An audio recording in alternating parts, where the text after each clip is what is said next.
মানুষদেরকে আল্লাহ সৃষ্টি করেছেন এবং মানুষের যা প্রয়োজন আল্লাহ পাক রব্বুল আলামিন তাদেরকে সব কিছু দিয়েছেন। সুবহানাল্লাহ।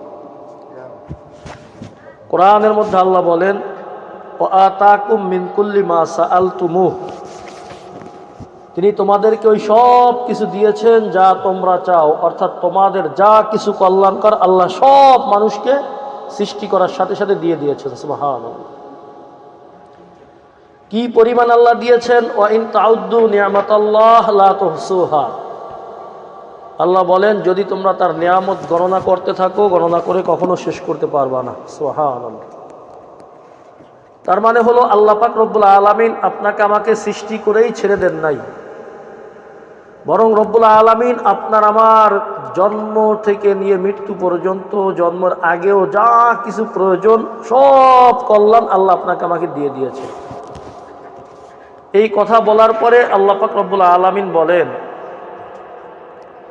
ইন্নাল ইনসানা লাযালুমুন কাফফার, যে মানুষের যা প্রয়োজন রব্বুল আলামিন সব দিয়ে দিয়েছেন, কিন্তু মানুষের বৈশিষ্ট্য কি, আপনার আমার বৈশিষ্ট্য কি? আল্লাহ বলতেছেন ইন্নাল ইনসান, নিশ্চয়ই মানুষ, লাযালুমুন কাফফারুন, দুইটা শব্দ বলছেন। জুলুম শাব্দিক অর্থ হলো মানুষ হলো জালেম, মানুষ হলো জালেম। দুই নম্বর আল্লাহ বলেন কাফফার, কাফফারের অর্থ হলো অকৃতজ্ঞ। দুইটা কথা বলছেন। জুলুম থেকে আসছে জালেম, যে জুলুম করে তাকে বলা হয় জালেম, আর যে বেশি জুলুম করে তাকে বলে জল্লাম। তো আল্লাহ পাক রব্বুল আলামিন বলতেছেন মানুষ হলো অধিক জুলুমকারী, অত্যাচারকারী। অর্থাৎ মানুষকে আল্লাহ পাক রব্বুল আলামিন যা দরকার সব দিয়ে দিয়েছেন। মানুষের কাছে আল্লাহ যা চেয়েছেন আমরা আল্লাহর ওই চাহিদা, আল্লাহর ওই চাওয়া আমরা পূর্ণ করি না। এই জন্য আল্লাহ বলছেন মানুষ হলো জালেম, অকৃতজ্ঞ, অপরাধী। কাফফার শাব্দিক অর্থ অকৃতজ্ঞ, অর্থাৎ আল্লাহ এত কিছু দিয়েছেন, আল্লাহর শুকরিয়া আদায় করার দায়িত্ব আমাদের ছিল, কিন্তু আমরা আল্লাহর শুকরিয়া আদায় করি না, বরং তার অকৃতজ্ঞতা, তার নাফরমানিতে আমরা লিপ্ত। তাহলে কোরআনের এই আয়াত দ্বারা আপনার আমার যেটা বুঝে আসলো যে রব্বুল আলামিন আপনার আমার যা দরকার সব দিয়ে দিয়েছেন। উচিত তো ছিল যিনি আমাদেরকে দিয়েছেন তার কৃতজ্ঞতা আদায় করা, তার শুকরিয়া আদায় করা। যিনি দিয়েছেন, দুনিয়ার মধ্যে আমাদের কেউ যদি কোনো কিছু একটু উপকার করে আমরা তার কত প্রশংসা করি, অমুকে আমাকে এটা দিয়েছে, তমুকে আমাকে এটা দিয়েছে, সে অনেক ভালো মানুষ, আমরা তার জন্য জান দিতে প্রস্তুত হয়ে যাই। আল্লাহ বলতেছেন আমি মানুষের যা প্রয়োজন সব দিয়ে দিয়েছি, কিন্তু মানুষের বৈশিষ্ট্য হলো মানুষ হলো অকৃতজ্ঞ, জালেম, অপরাধী। তাহলে কোরআনের এই আয়াত দ্বারা বুঝে আসলো আপনি আমি অপরাধী, গুনাহগার, অকৃতজ্ঞ। হাদিসের মধ্যে আল্লাহ রাসূল সাল্লাল্লাহু আলাইহি সাল্লাম বলেন কুল্লু বনি আদম খাত্তাউন, আল্লাহ রাসূল ইরশাদ করেন সমস্ত আদম সন্তান, আমরা আদম সন্তান না, আদম হলেন আমাদের আদি পিতা, তার সন্তান আমরা।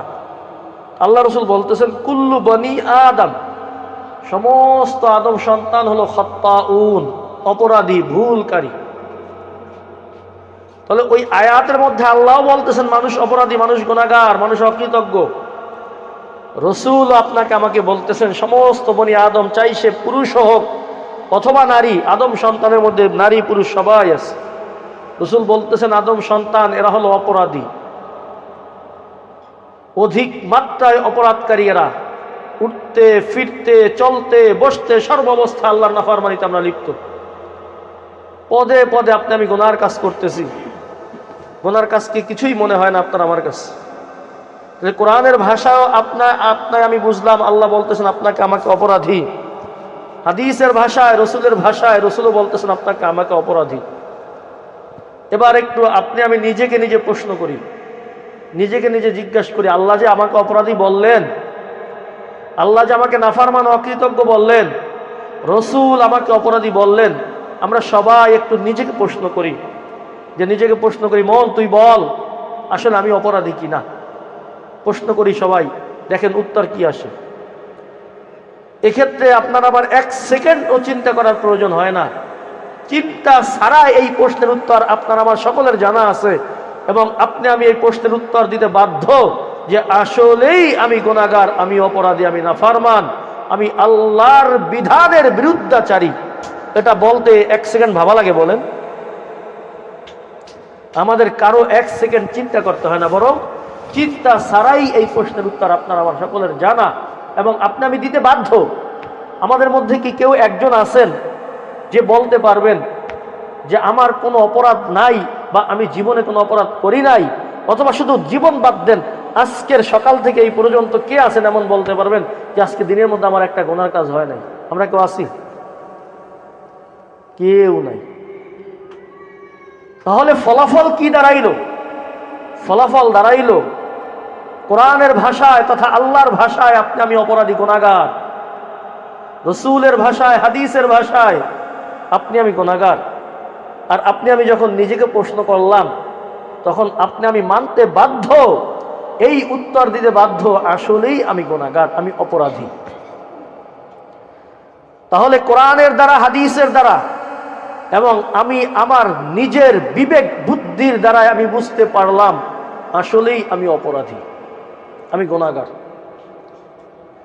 এখন যারা বুদ্ধিমান, যাদের স্বাভাবিক বুদ্ধি আছে, যারা সাধারণ জ্ঞানের অধিকারী, যাদের সুস্থ মস্তিষ্ক আছে, যারা ভালোকে ভালো বোঝে, মন্দকে মন্দ বোঝে, যারা পাগল না, যাদের সাধারণ জ্ঞান আছে, হিতাহিত জ্ঞান যাদের আছে, যার মধ্যে সামান্যতম মনুষ্যত্ব বোধ আছে, তার উচিত কি? যখন আমি বুঝে ফেললাম যে আমি অপরাধী, কেউ যদি অপরাধ করে সমাজের মধ্যে, মানুষ তাকে সমাজ থেকে তাড়িয়ে দেয়, তাকে ঘৃণা করে, কিন্তু ওই অপরাধী যদি নিজের অপরাধ বুঝে, যার সাথে তার অপরাধ হয়েছে তার কাছে যদি ক্ষমা চায়, সন্তান বাবার সাথে বেয়াদবি করে, মায়ের সাথে বেয়াদবি করে, ভাই ভাইয়ের সাথে বেয়াদবি করে, বোন ভাইয়ের সাথে বেয়াদবি করে, যখন এই বেয়াদবি করে বাবা সন্তানকে তার অন্তর থেকে বের করে দিতে চায়, মা সন্তানকে ঘৃণা করতে শুরু করে, যখন বেয়াদবির পরিমাণ আস্তে আস্তে বাড়তে থাকে, ভাই যখন ভাইয়ের সাথে বেয়াদবি করে, ভাইয়ের হক অন্যায়ভাবে মেরে খায়, তখন ওই ভাইও কিন্তু ওই ভাইয়ের প্রতি ঘৃণা জন্মে আস্তে আস্তে। কিন্তু এই ভাইটা, এই সন্তানটা, এই বোনটা যদি এই ভাই তার ভাইয়ের কাছে গিয়ে, সন্তান যদি বাবা মায়ের কাছে গিয়ে, বোন ভাইয়ের কাছে গিয়ে, ভাই বোনের কাছে গিয়ে যদি মাপ চায় যে বাবা মা আমার যতটুকু হয়েছে আমি তো ভুল করছি, বুঝি নাই, এখন আমার বুঝে আসছে আমি তোমার সাথে অপরাধ করে ফেলেছি, তোমার সাথে নাফরমানি করেছি, মা সামনে আর করবো না, এই কথাটা যদি বলে, তখন ওই মা সন্তানের কপালে চুমু দিয়ে সন্তানকে কাছে টেনে নেয় কি নেয় না? বলেন। বাবা মা ওই সন্তানের পিছনের সমস্ত অপরাধ ভুলে যায়, ওই সন্তানকে আবার প্রিয় করে নেয়। এই মাপটা কোন সন্তান চায়? যেই সন্তানের মধ্যে এই বুঝটা আছে, আসলে আমি বাবা মার সাথে যেই ব্যবহারটা করেছি, যেই ভাই বোঝে আসলে আমি ভাইয়ের সাথে যেই ব্যবহারটা করেছি, এই ব্যবহারটা আমার কিছুতে উচিত হয় নাই, আমার উচিত হইল তাদের কাছ থেকে মাপ চেয়ে নেওয়া, ক্ষমা চেয়ে নেওয়া। এই বুঝ, এই বোধ শক্তিটা আপনার আমার মধ্যে এই চিন্তা আসা, এটা আল্লাহর অনেক বড় একটা অনুগ্রহ, দয়া। সকলে পারে না। অপরাধকে যারা অপরাধী মনে করে না, ওর তো ক্ষমা চাওয়ার প্রশ্নই আসে না। যে ব্যক্তি অপরাধ করলো, আমি যদি বলি ভাই তোমার এই কাজটা ভুল হয়েছে, সে উল্টা আর একটা যুক্তি দাঁড় করায় যে না আমার তো এটা ভুল হয় নাই, আমি তো ভুল করি নাই, তাহলে সে কি জীবনে মাপ চাবে? কোনোদিন সে মাপ চাবে না, কারণ তার মধ্যে অপরাধ বোধ কোনোদিন জাগেই নাই, তার অপরাধকে কোনোদিন অপরাধ মনেই হয় না, সে মাপ চাবে কিসে?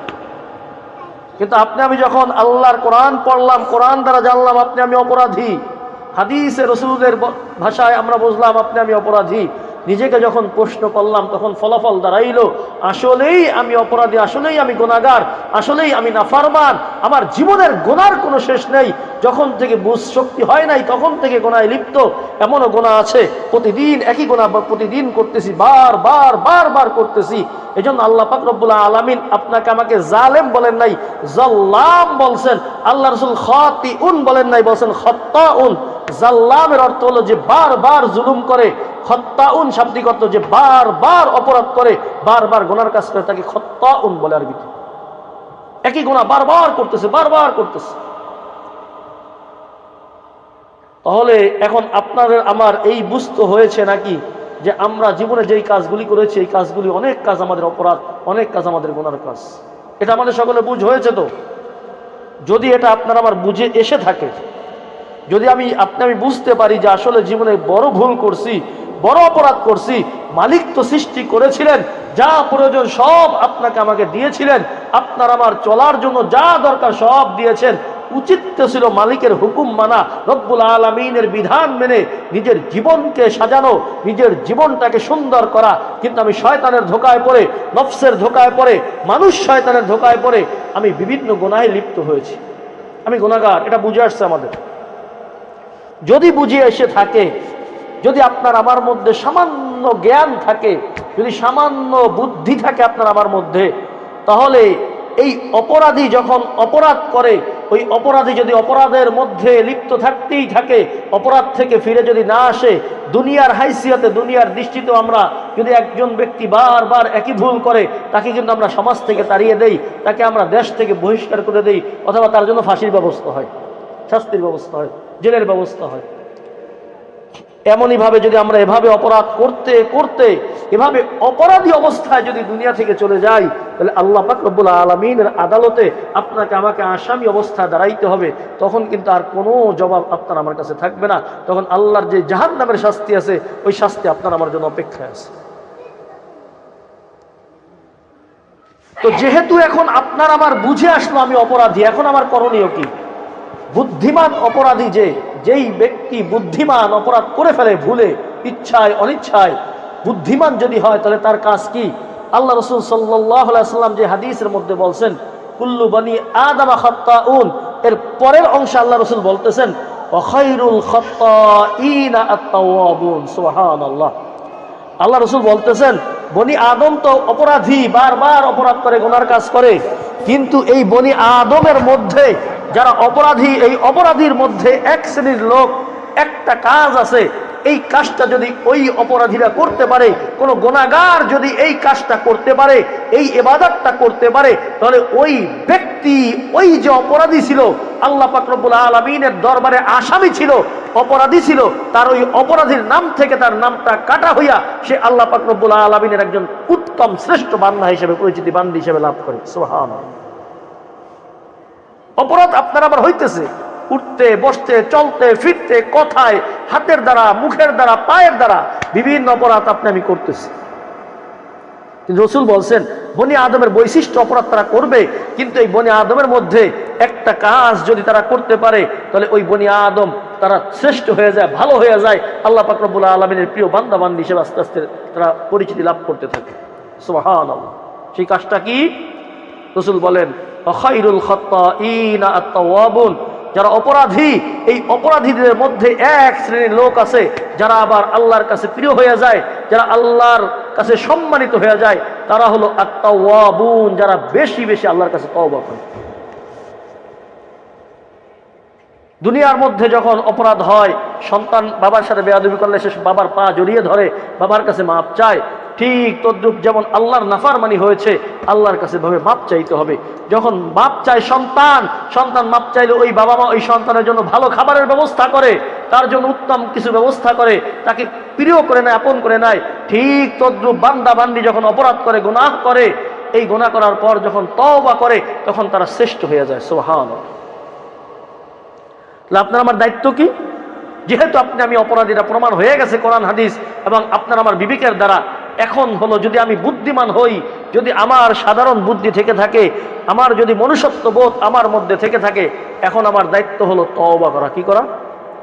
তওবা করা। তওবা মানে কি? তওবা মানে হলো আমি অতীতে যেই অপরাধ করেছি, এই অপরাধে নিজেকে লজ্জিত হওয়া, অপরাধের উপর লজ্জিত হওয়া। আল্লাহ, আমার ভুল হয়েছে, তোমার বান্দা, তোমার বান্দি, আমি তোমার বান্দা বান্দি হিসেবে এই কাজ করা আমার উচিত হয় না। মালিক, আমি ভুলে করে ফেলেছি, আমার নিজের প্রতি এখন লজ্জা লাগতেছে, ঘৃণা জন্মাইতেছে আমার অন্তরে।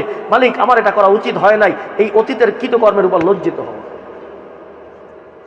নাম্বার 2, অতীতের কৃতকর্মে লজ্জিত হইয়া আল্লাহ পাক রব্বুল আলামিনের কাছে ফিরে এসে এই প্রতিজ্ঞা করা, ইনশাআল্লাহ ভবিষ্যতে এই অপরাধ আমি আর কখনো করব না। অতীতে লজ্জিত হওয়া, আর এখন সংকল্প করা ভবিষ্যতে আমি এই কাজ করব না, এবং সাধ্য অনুযায়ী ওই গুনার কাজ থেকে বিরত থাকার চেষ্টা করা। এটা আপনাকে আমাকে করতে হবে। শুধু জবানে আস্তাগফিরুল্লাহ আস্তাগফিরুল্লাহ আস্তাগফিরুল্লাহ বললাম, মনের মধ্যে শয়তানি, মনের মধ্যে 2 নম্বরই, তাহলে এই ইস্তেগফারে কাজে আসবে না। এই ইস্তেগফারে কাজে আসবে না। জবানে যেটা বলবো সেটা অন্তরে থাকতে হবে। জবানে ইস্তেগফার, অন্তরে ব্যথা থাকতে হবে। আমার অতীতের কাজের উপর আমার লজ্জিত হইতে হবে, আমার অন্তরের মধ্যে ব্যথা আসতে হবে। আল্লাহ, তোমার বান্দা বান্দি হিসেবে আসলে এটা আমার উচিত হয় নাই, আমার উচিত হয় না, আমি করে ফেলেছি শয়তানের ধোকায় পড়ে, নফসের ধোকায় পড়ে। এভাবে মনের মধ্যে ব্যথা জন্মাইতে হবে। এরপরে আল্লাহর কাছে ক্ষমা চাইতে হবে। যদি কেউ অন্তরে ব্যথা দিয়া আল্লাহ পাক রব্বুল আলামিনের কাছে ক্ষমা চাইতে পারে, যদি কেউ ক্ষমা চায়, আল্লাহ রসুল সাল্লাল্লাহু আলাইহি ওয়াসাল্লাম হাদিসে কুদসির মধ্যে বলেন, আল্লাহ রসুল ইরশাদ করেছেন, ইন আতানি লাইলান কাবিলতুহু ওয়া ইন আতানি নাহারান কাবিলতুহু ওমান আযমু মিন্নি জুদান ওয়া কারামা ওয়া ইন্নী সাম্মাইতু নাফসি জাওয়াদান কারীমা। সুবহানাল্লাহ। আল্লাহ রসুল বলেন, আল্লাহ পাক নিজে বলতেছেন, আমার বান্দা বান্দি যারা অপরাধী, ইন আতানি লাইলান, দিনের বেলা অপরাধ করেছে, ওই বান্দা বান্দি যদি রাতের বেলা আমি রব্বুল আলামিনের কাছে ফিরে আসে, আমি মালিকের কাছে ক্ষমা চাই, কাবিলতুহু, আমি তার ওই ক্ষমাকে কবুল করব, গ্রহণ করব, তাকে মাফ করে দেবো। সুবহানাল্লাহ। ওয়া ইন আতানি নাহারান, রাতের অন্ধকারে সে অপরাধ করেছে, দিনের বেলা সে আমার কাছে মাফ চেয়েছে, যদি সে মাফ চায়, কাবিলতুহু, আমি তার ওই ক্ষমা প্রার্থনাকে কবুল করে নেব। সুবহানাল্লাহ। কারণ কি? আল্লাহ নিজে বলতেছেন, আমান আযমু মিন্নি জুদান ওয়া কারামা, আমার থেকে বড় দানশীল, আমার থেকে বড় বদান্যশীল, আমার থেকে বড় দাতার কে আছে বলো তো? ওয়া ইন্নী সাম্মাইতু নাফসি জাওয়াদান কারীমা, আমি রব্বুল আলামিন, আমি নিজের নাম নিজে রেখে দিয়েছি জাওয়াদ, আমি আমার নাম রেখেছি কারীম, অর্থাৎ সব থেকে বেশি দানশীল, সব থেকে বড় বদান্যশীল, সব থেকে বড় দয়াময় আমি রব্বুল আলামিন। সুবহানাল্লাহ। এজন্য অপরাধ হয়ে গেছে, সাথে সাথে তওবা করা, সাথে সাথে তওবা করা। অনেকে আমরা মনে করি এই অপরাধ হয়ে গেছে, তওবা করব, আবার অপরাধ করব, তাহলে একবারে জীবনের শেষে তওবা করব। কে জানে আপনার আমার হায়াতের কতটুকু গ্যারান্টি আছে নাকি যে কতদিন বাঁচবো? কোনো গ্যারান্টি আছে? কোনো গ্যারান্টি নাই। এই জন্য যখনই অপরাধ হয় সাথে সাথে তওবা করা, যখনই অপরাধ হয় সাথে সাথে তওবা করা। দেখেন আল্লাহ রসুলও কি বলছেন, যে বনি আদম খাত্তাউন, বারবার অপরাধকারী, অধিক মাত্রায় অপরাধকারী। রসুলও বলছেন, অখায়রুল খাত্তাইন আত-তাওয়াবুন, যারা বারবার তওবা করে তারা হলো উত্তম বান্দাবান। সুবহানাল্লাহ। রসুল একবার তওবা করতে পারে, বারবার, একবার ভুল হয়েছে তওবা, আবার ভুল হয়েছে আবার মাপ চাই, আবার ভুল হয়েছে আবার মাপ চাই, যখনই ভুল হয় তখনই মাপ চাই, এরকম বারবার মাপ চাইতে থাকে। এখন না পরে যাবো, এখন না পরে যাবো, এখন না পরে যাবো, এটাই হলো শয়তানের ধোঁকা। আজকে না কালকে করব, আজকে নামাজ না কালকে নামাজ পড়বো, আজকে রোজা না কালকে রোজা রাখবো, এটাই শয়তানের ধোঁকা। জীবনের কোনো গ্যারান্টি নেই, জীবনের কোনো গ্যারান্টি নেই। কত আমাদের সাথী আছে, আপনার আমার সাথী আছে, দেখছি আমরা একসাথে চলাফেরা করেছি, অনেকে এই শিশু বয়সে মারা গিয়েছে, কেউ যৌবনে পৌঁছার পরে মারা গিয়েছে, কেউ একটু বড় হয়েছে মারা গেছে। কতজন আমরা দাফন করলাম, কত লাশ দেখলাম, কত কাফন পরাইলাম, এরপরও আপনার আমার হুঁশ হইতেছে না, আপনার আমার মধ্যে এটা জাগতেছে না, আসলে আমি কত বড় অপরাধী। আল্লাহ তো আপনাকে আমাকে সম্মানিত করেছিলেন। আল্লাহ বলেন, লাকাদ কাররামনা বানি আদম, আমি বনি আদমকে সব থেকে সম্মানিত করেছি। সুবহানাল্লাহ। কিন্তু এই বনি আদম যখন নিজেকে ভুলে গিয়েছে, নিজের মর্যাদা বনি আদম ভুলে যায়, নিজের সম্মানটা যখন বনি আদম ভুলে যায়, যখন নিজের পরিচয় ভুলে যায় আপনি আমি, তখন আল্লাহ পাক রব্বুল আলামিন বলছেন, এই সম্মানিত এই জাতিটা নিজেকে ভুলে যাওয়ার কারণে, রব্বুল আলামিনকে ভুলে যাওয়ার কারণে, দুনিয়ায় নিজের দায়িত্ব ভুলে যাওয়ার কারণে এদের অবস্থা এমন হয়, এরা চতুষ্পদ প্রাণীর মতো নিকৃষ্ট হয়ে যায়। নাউযুবিল্লাহ। বরং এর থেকে আরো বেশি নিকৃষ্ট হয়ে যায়। উলাইকা কাল আনআম বাল হুম আদাল্লু, এরা চতুষ্পদ প্রাণীর মতো হয়ে যায়, বরং এর থেকে আরো বেশি নিকৃষ্ট হয়ে যায়। নাউযুবিল্লাহ। এজন্য আগে নিজের মধ্যে আমি যে অপরাধী, এই অপরাধ বোধ এটা অন্তরের মধ্যে জাগাইতে হবে। কারণ আমি অপরাধী, আমি এত অপরাধ করেছি যার সীমারেখা নাই, যা অসীমাহীন, সীমাহীন আমি অপরাধে আমি জীবনে লিপ্ত হয়েছি। আপনার আমার অপরাধের লিস্ট যদি আমি করতে বসি, লিস্ট করে শেষ করতে পারবো না। এটা সবাই মানতে তো বাধ্য নাকি? নাকি কেউ আছেন যে জীবনে একটাও গুনাহ করেন নাই, বা কোনো গুনাহ হয় না, আপনি দুনিয়ার মধ্যে একবারে কোনো গুনাহ ছাড়া আছেন, এমন কেউ আছি আমরা? কেউ নেই। আলেম বলেন আর সাধারণ মানুষ বলেন, মুফতি সাহেব বলেন আর পীর সাহেব বলেন, বহু গুনাহ ইচ্ছা অনিচ্ছা আপনার আমার কাছ থেকে হয়ে যায়। এখন আপনার আমার দায়িত্ব হলো গুনাহ থেকে ফিরে আসা। গুনাহ থেকে ফিরে আসার অবকাশ কতটুকু সময় আছে? কখন আমি গুনাহ থেকে ফিরে আসতে পারবো? আল্লাহ পাক রব্বুল আলামিন কোরআনের মধ্যে বলেন, ইন্নামাত তাওবাতু আলাল্লাহি লিল্লাযীনা ইয়া'মালুনা সুআ বিজাহালা সুম্মা ইয়াতুবুনা মিন করিবিন ফাউলাইকা ইয়াতুবুল্লাহু আলাইহিম। সুবহানাল্লাহ। নিশ্চয় আল্লাহ তওবা কবুল করেন ওই সমস্ত ব্যক্তিদের যারা গুনার কাজ করে অজ্ঞতাবশত, না জেনে না বুঝে অজ্ঞতাবশত যারা অপরাধ করে, অথবা জেনেই করলো। জাহালা শব্দ আল্লাহ বলছেন, জাহালুন বলেন নাই, জাহালা। জাহালা মানে হলো মূর্খের মতো কাজ। একটা হলো মূর্খ যে জানে না, আর একটা হলো মূর্খের মতো কাজ। এর মধ্যে পার্থক্য আছে। একটা হলো আমি জানি না, না জেনে করা, অনেক আরবিতে জাহালুন বলে, কিন্তু আল্লাহ বলছেন জাহালা। একজন ব্যক্তি জানে যে বাবা মার সাথে বেয়াদবি করা যায় না, বাবা মার সাথে বেয়াদবি করা যায় না, কিন্তু এক লোক দেখতেছে যে একটা ছেলে বাবা মার সাথে উচ্চ বাক্যে কথা বলতেছে, নাউজুবিল্লাহ, বাবার গায়ে আঘাত করার চেষ্টা করতেছে। তখন একজন মানুষ এসে কি বলে, ওই বেটা তুই বোঝস না, এটা তোর বাবা, এটা তোর মা, এমন বলি না আমরা, বলে থাকি। তো ওই যে ছেলে বাবার সাথে শক্ত ভাষায় কথা বলতেছে, ওই ছেলে কি জানে না এটা তার বাবা বা মা? সে জানে, কিন্তু জানার পরেও যখন বাবা মার সাথে উচ্চ বাক্যে কথা বলতেছে, এই কাজটা হয়েছে মূর্খের মতো কাজ। সে মূর্খ না, অর্থাৎ তার অজানা না এটা তার বাবা বা মা, কিন্তু সে যে কাজটা করতেছে এই কাজটা মূর্খের মতো। যে ব্যক্তি জানে না তার পক্ষে এমন কাজ করা সম্ভব। তো আল্লাহ বলতেছেন যারা অজ্ঞতাবশত, অর্থাৎ জেনেও যদি অপরাধ করে, অপরাধী তার কখনো সে পারে না আল্লাহর নাফরমানি করবে, বান্দা বান্দি, কিন্তু এর পরেও যখন জেনে শুনে অপরাধ করে, এই অপরাধটা কখনো কোনো মুসলমান মুমিন এই দুঃসাহস দেখাইতে পারে না সে জেনে শুনে আল্লাহর নাফরমানি করবে, আল্লাহর বিরুদ্ধে কোনো কাজ করবে, আল্লাহর বিধানের বিরুদ্ধে কোনো কাজ করবে। এটা কোনো মুসলমানের পক্ষে সম্ভব না। এমন দুঃসাহস আপনি আমি দেখাইতে পারি? এরপরেও যখন জেনে শুনে অপরাধ করে, এটাকে আল্লাহ বলছেন এটা ওই ব্যক্তি যেন অজ্ঞের মতো, মূর্খের মতো। সে মনে হয় জানে না আসলে এটা অপরাধ, এই যে জানে না তার মতো একটা কাজ করে ফেলাবে। কিন্তু আপনি আমি তো জানি এটা অপরাধ, জেনেও যখন করি, এটাকে জাহালা বলছেন আল্লাহ, মূর্খের মতো একটা কাজ করে ফেলাইছে। এই অজ্ঞতাবশত যখন কোনো ব্যক্তি কোনো অপরাধ করে, সুম্মা ইয়াতুবুনা মিন করিবিন, এরপর অতি সত্বর সে তওবা করে নেয়, অতি সত্বর তওবা করে। এই অতি সত্বরের ব্যাখ্যা কি? আল্লাহ রাসূল বলছেন যে আল্লাহ পাক রব্বুল আলামিন বান্দার তওবা কবুল করেন। ইন্নাল্লাহ ইয়াকবালু তাওবাতাল আবদি হাত্তা ইউগারগির, মৃত্যুর যন্ত্রণা, মৃত্যুর গড়গড়া শুরু হওয়ার আগ মুহূর্ত পর্যন্ত, এর আগে পর্যন্ত যদি কোনো বান্দা বান্দি তওবা করে তাহলে আল্লাহ তার তওবা কবুল করেন। সুবহানাল্লাহ। কিন্তু মৃত্যুর গড়গড়া যখন শুরু হয়ে যাবে তখন আর তওবা কবুল হওয়ার কোনো সুযোগ আর নাই।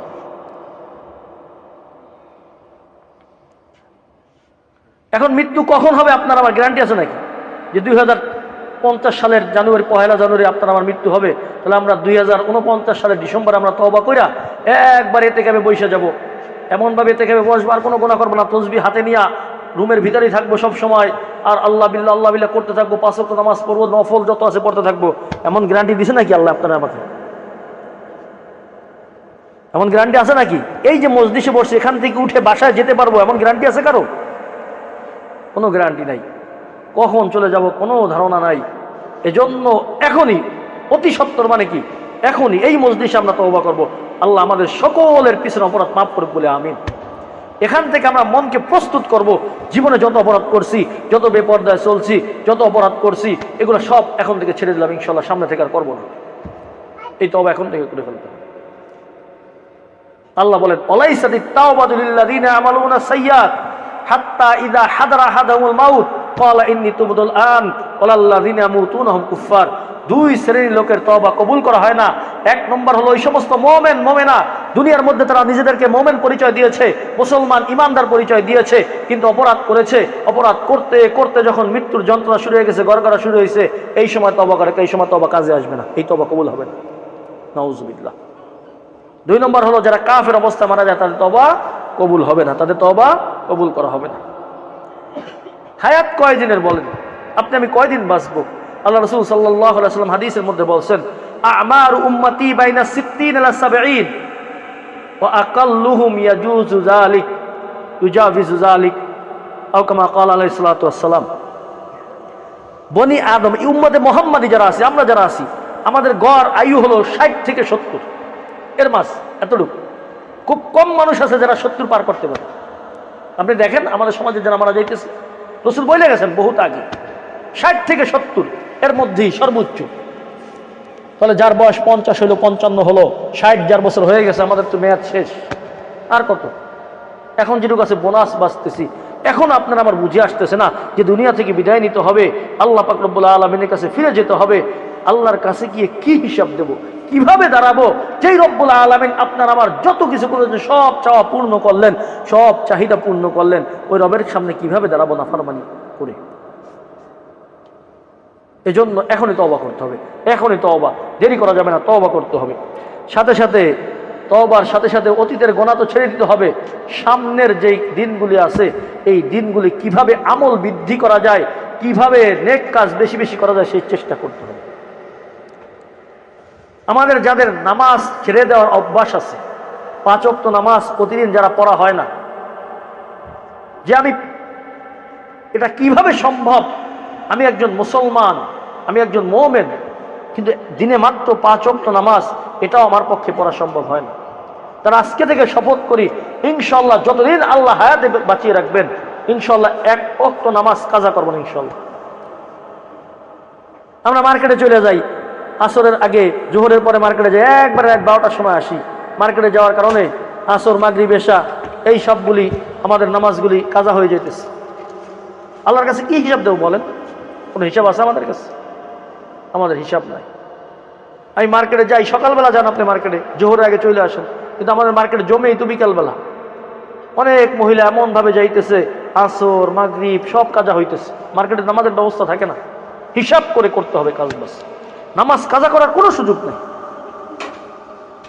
এজন্য যেমন বান্দা গোনা করে, বিভিন্ন অপরাধী হয়, এই গোনা মাপ পাওয়ারও কিছু মৌসুম আছে, কিছু সময় আছে। আপনারা হযরত মারিয়াম আলাইহিস সালামের ঘটনা জানেন, কোরআনের মধ্যে আল্লাহ পাক রব্বুল আলামিন কোরআনের মধ্যে বলছেন, মারিয়াম আলাইহিস সালাম যিনি ওনার মায়ের গর্ভে ছিলেন, তখন ওনার মা মান্নত করেছিলেন যে আল্লাহ আমার গর্ভে যা আছে এটাকে আমি বাইতুল মাকদাসের জন্য মান্নত করলাম। বাইতুল মাকদাস নাম শুনছেন না? মসজিদ আকসা যেটাকে বলা হয়, যেটা বর্তমানে ইহুদিরা দখল করে আছে, মুসলমানদের নামাজের সুযোগ দেয় না। এই বাইতুল আকসা, এটার জন্য ওনার মা উনি মান্নত করেছিলেন। তো যখন ওনার কন্যা সন্তান, স্বাভাবিক ছেলে সন্তানদেরকে মসজিদের খেদমতে দেওয়া হইতো, এখন দেখে ওনার কন্যা সন্তান হয়েছে। হযরত জাকারিয়া আলাইহিস সালাম ওনার খালু ছিলেন, উনি দায়িত্ব নিয়েছেন হযরত মারিয়াম আলাইহিস সালামের। ওনার জন্য ব্যবস্থা ছিল মসজিদের এক কোণে, ওখানে ওনার থাকার ব্যবস্থা ছিল, হুজরা ছিল। একবার হযরত জাকারিয়া আলাইহিস সালাম কোনো এক কাজে বাহিরে চলে গেছেন। বর্তমান জামানায় তো এখন বাংলাদেশে যে কোনো সময় 12 মাস সব ধরনের ফল পাওয়া যায়, কারণ হলো বিদেশি ফল আমাদের এখানে আসে, কিন্তু কিছু তো আছে মৌসুমি ফল, তাই না? মৌসুম ছাড়া ওই ফলগুলি পাওয়া যায় না। বাংলাদেশে আম কি 12 মাস পাওয়া যায়? বাংলাদেশে আম 12 মাস তো পাওয়া যায় না। এখন চাষ বিভিন্নভাবে হয়েছে, কিন্তু একসময় এটা অকল্পনীয় ছিল আপনার 12 মাস আমের বিষয় বা বিভিন্ন ফল। তো জাকারিয়া আলাইহিস সালাম যখন উনি বাহিরে গেছেন, ওনার কথা ভুলে গেছেন যে মারিয়ামকে খাবার দিতে হবে। হঠাৎ ওনার মনে পড়ছে, আয়েশা দেখে মারিয়ামের সামনে ওই সময় যেই মৌসুম না, এই বেমৌসুমের ফল ওনার সামনে আছে। সুবহানাল্লাহ। আয়েশা জিজ্ঞাসা করলেন, ক্বালা ইয়া মারিয়ামু আন্না লাকি হাযা?